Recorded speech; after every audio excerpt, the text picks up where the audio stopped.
Scene 13 Goblin Diplomacy. The group stepped into the large, dimly lit chamber. Seated on a makeshift throne of salvaged wood and mismatched pillows, mostly made of socks, was the Goblin King himself, hunched forward, his entire focus on a small wooden board laid between himself and a young girl sitting cross-legged across from him. The scene was far from the fearsome encounter they'd anticipated.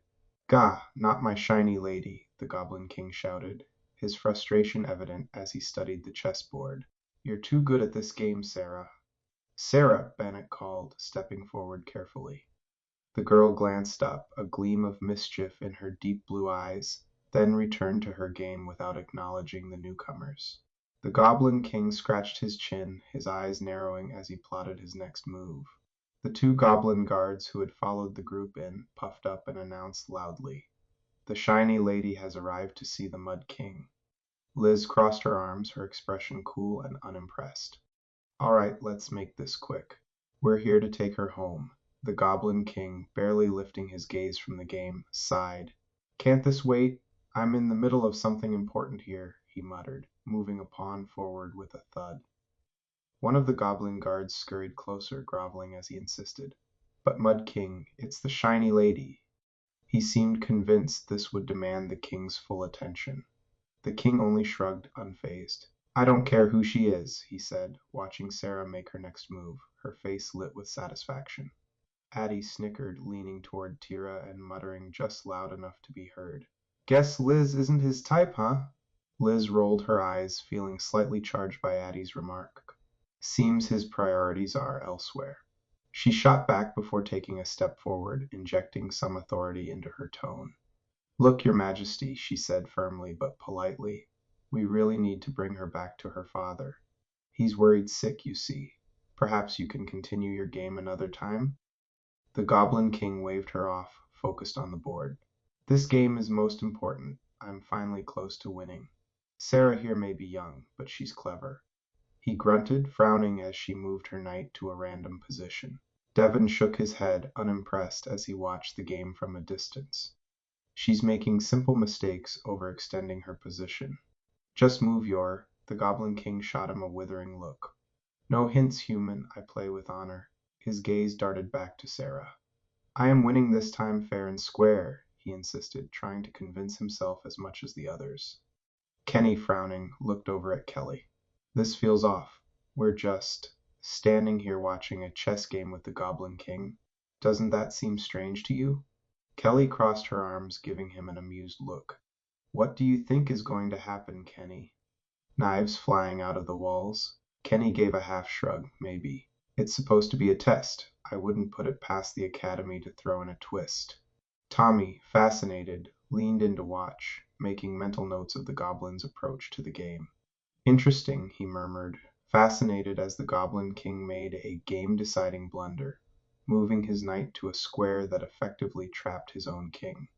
In the next moment Sarah slid her queen into place with a triumphant grin. "Checkmate, Mr. Goblin King." The king's face fell, his shoulders slumping as he scratched his head in disbelief. "Great mucklords, not again." He looked at her with a mixture of frustration and respect. "Fine, fine, humans and their tricky little shinies." Finally, he turned his gaze to the group. "You're here to take her back, are you?" Liz stepped forward, her tone still polite but firm. "Yes, that would be best." The king huffed, waving a dismissive hand. All right, take her. Just don't interrupt my games next time." He gave Sarah a final respectful nod. "Same time tomorrow, Sarah?" Sarah beamed as she skipped over to the group. "Sure thing, Mr. King. But I'll still win." As they turned to leave, Bannock gave Tira a small smile, admiration clear in his eyes. "I'm pretty relieved we didn't have to fight any of these guys," he said, with a quiet laugh. "Makes me wonder what the other groups are doing, you know?" Tira chuckled, feeling a sense of quiet satisfaction as they started their exit. But then Max's familiar voice floated into her mind, calm and thoughtful. "Hey, Tira. Just a thought, without Liz, it's possible things could have turned ugly here. Maybe a little thank you from you might go further than you think." Tira hesitated, her smile fading as she considered his words. Thank Liz? Her charm could turn people into mindless zombies at times. Still, she had Devon back down, diffusing things with the goblins, and ultimately saved them from a potential massacre. Tira felt the weight of Max's suggestion, and with a steadying breath, she moved toward Liz, who was a few steps ahead, who seemed distraught about something weighing on her mind. "Hey, Liz," Tira called, catching up to her. Liz raised an eyebrow, a flicker of suspicion in her expression. "What do you want?" Her tone was guarded, almost daring Tira to challenge her. Tira swallowed her pride and met Liz's gaze. "You know, the whole shiny lady act really saved some lives back there. The goblins might have put up a fight without you. I think everything turned out really well because of you. So, thanks, you did good." Liz blinked, caught off guard, her lips twitching as if unsure how to respond. After a beat, she replied with a faint smirk. Thanks, I guess?" Her tone was casual, but there was a moment of pause before Liz offered her a small nod of approval, her voice slipping into a rare, almost genuine tone as she muttered, "You, had a lot of MVP moments today." She cleared her throat, glancing away for a beat, then quickly added, "If we got placed in the same house, I wouldn't hate it." Tira didn't miss the slight bounce in her step as she walked away. For a moment Tira blinked, surprised by the uncharacteristic softness in Liz's voice. She could tell that the last compliment had slipped out in a rush, maybe even by accident, and it made the words feel genuine in a way that almost caught her off guard. Tira felt a smile tug at her lips, realizing that perhaps she had earned a kind of respect from her enigmatic teammate. The goblin guards escorted them to the entrance, beaming proudly as they waved the group off.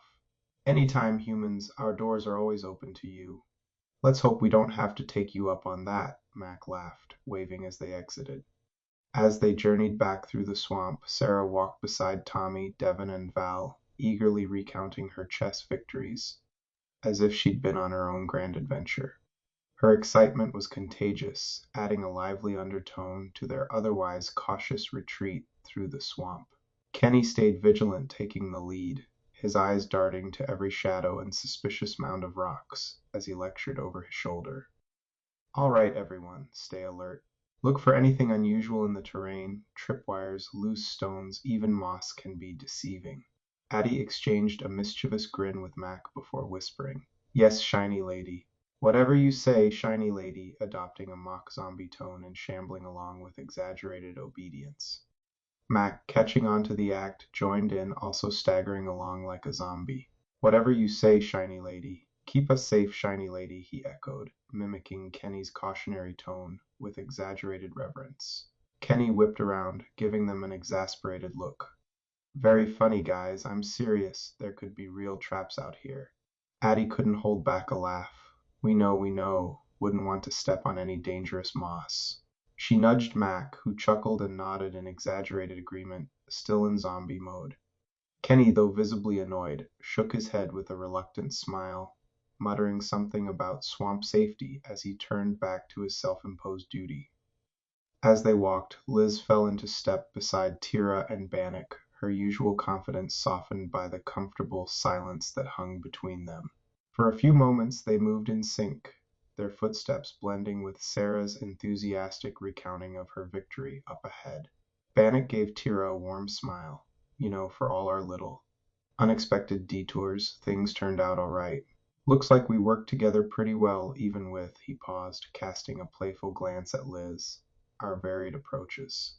Liz raised an eyebrow, an amused, slightly flirty smirk playing on her lips as she nudged him. "Is that your way of saying I'm hard to work with?" she teased, letting the words linger just a bit. Bannock chuckled, holding up his hands in mock surrender. "Not hard, just creative," he replied, grinning. Liz rolled her eyes, though her smirk softened into a genuine smile. "Well, I guess I can admit it wasn't so bad working with you two either. At least when you behaved." Her voice, usually aloof, held a hint of warmth that felt unguarded. Bannock laughed, slightly blushing, and clearly entertained by her way of giving a compliment. "We'll take what we can get," he replied, his laugh infectious. Tira grinned as she watched them, her initial apprehension toward Liz fading. Liz's interactions with Bannock that had once made her feel uneasy, even threatened, but now, after seeing other sides of Liz, her more genuine moments, Tira felt only a growing camaraderie. Somehow knowing Liz better made her seem less intimidating, and maybe even fun to be around. As they reached the edge of the swamp and returned Sarah safely to her father, Tira felt a quiet sense of accomplishment. Only hours ago, they'd been strangers, jostling for leadership and second-guessing each other's abilities. Now trust was budding, inside jokes were forming, and their shared experience felt like the opening chapter of something more lasting. In her mind, Max's voice echoed, calm and reassuring. Trust the process, embrace the uncertainty. The only thing to fear is fear itself, he reminded her gently. Tira smiled, letting his words settle, and as she looked around at her new friends, she felt ready to learn what house she'd soon become a new member of.